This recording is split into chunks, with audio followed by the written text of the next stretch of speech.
ఇప్పుడున్న నాయకులు మనల్ని ఎలా తయారు చేస్తారంటే కేవలం ఒక ఉచిత పథకాలు ఇస్తే ద్వారానో, లేకపోతే అకౌంట్లో ఇంత డబ్బులేయడం ద్వారానో మనకి అభివృద్ధి జరుగుతుందని చాలామంది భావిస్తారు. అంటే ఇదేం పార్టీలకు వ్యతిరేకంగా కాదు, పార్టీలకి గురించి మాట్లాడేది కాదు. చాలా రాష్ట్రాల్లోనూ, చాలా దేశాలను జరిగేది.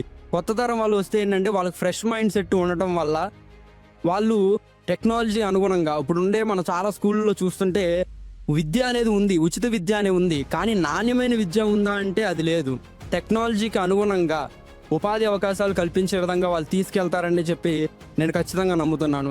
కానీ ఈరోజు యువతరం ఎలా ఉంది అంటే మనం కులాల వారీగా విడిపోయాం, మతాల వారీగా విడిపోయాం.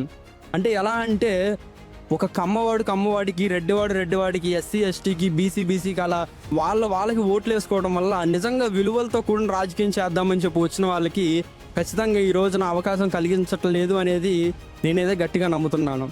మనం ఈరోజు చూస్తే స్వాతంత్ర వేడుకలు కానీ, గణతంత్ర వేడుకలు కానీ ఇన్ని జరుపుకుంటున్నాం మనం. కానీ ఎందుకు జరుపుకోవాలని చూస్తే నిజంగా మహానుభావుడు అంబేద్కర్ గారు రాసిన రాజ్యాంగాన్ని మనం చూస్తే ఒక క్రిమినల్ కేసులు కానీ, లేకపోతే అవినీతి ఆరోపణలు కానీ లేని సమాజం కావాలని చెప్పి ఆయన కోరుకున్నారు. ఎందుకు రాజ్యాంగం రాశారంటే మనకు రాచరిక వ్యవస్థ ఉండేది. వాడి తర్వాత వాడి కొడుకు తర్వాత మళ్ళీ మనవడు అలా వచ్చేవాళ్ళు.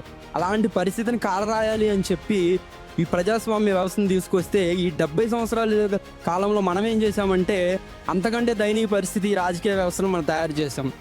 రాచరిక వ్యవస్థ కన్నా భిన్నంగా ఏం ప్రజాస్వామ్యం ఈరోజు లేదు. కొత్త వాళ్ళకి అవకాశం ఇచ్చే పరిస్థితులు ఖచ్చితంగా లేవు.